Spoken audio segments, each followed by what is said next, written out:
kannst nicht wirklich was falsch machen. Plus, du kriegst sogar eine Belohnung dafür. Das ist eigentlich das Geilste. Ja, genau. Es gibt ein kleines Goodie, weswegen man sich nicht komplett verarscht anfühlt. Ja, das stimmt. Da könnte sich Live Universe eine Scheibe von abschneiden. Kriegst einen Low Upcut Stone oder so jedes Mal. Oder irgendeine Lucky Box. Eine Captcha Lucky Box. Das wäre schon richtig revolutionär.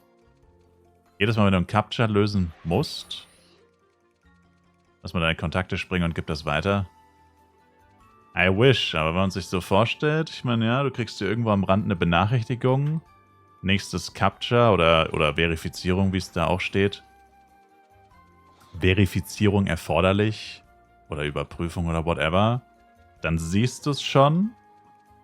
Kannst dich beim Leveln dann aufs Board stellen oder warten bis zum nächsten Rebuff. Wenn es wirklich 10 Minuten sind, ist es ja vielleicht sogar ein Rebuff. Muss nicht 10 Minuten sein.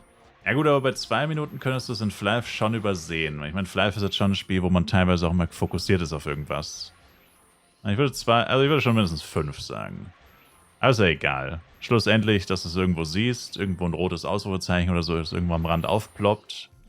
Dezent. Nicht zu dezent, aber schon dezent. Dass es einen halt nicht stört. Und dann weiß man, okay, jetzt kurz stehen bleiben nach der nächsten AOE oder beim nächsten Rebuff kurz durchklicken. Und dann halt aber auch eine Belohnung, ja. Also ich meine, ohne die Belohnung wäre es auch besser, aber mit der Belohnung wäre es schon...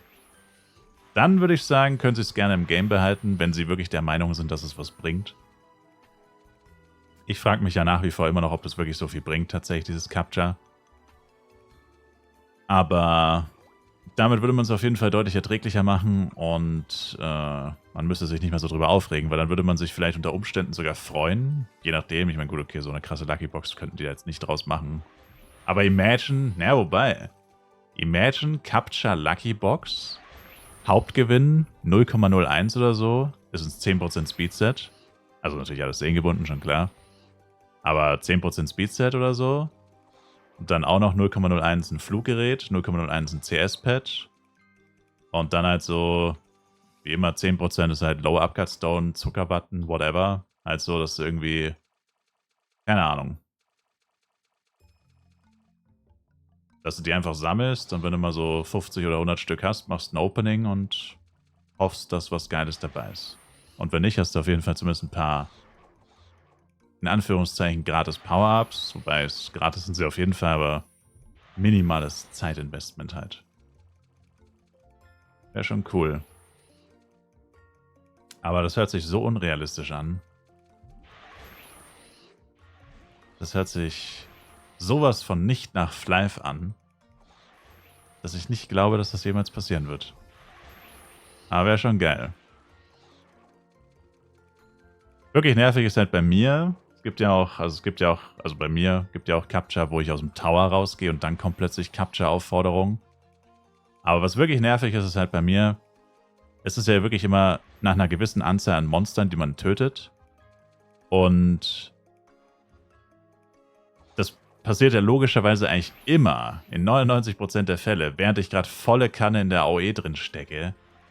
Also es gibt ja nichts Frustrierenderes, als du bist mitten in der AOE und die ganzen Monster laufen dann weg. Im schlimmsten Fall du stirbst.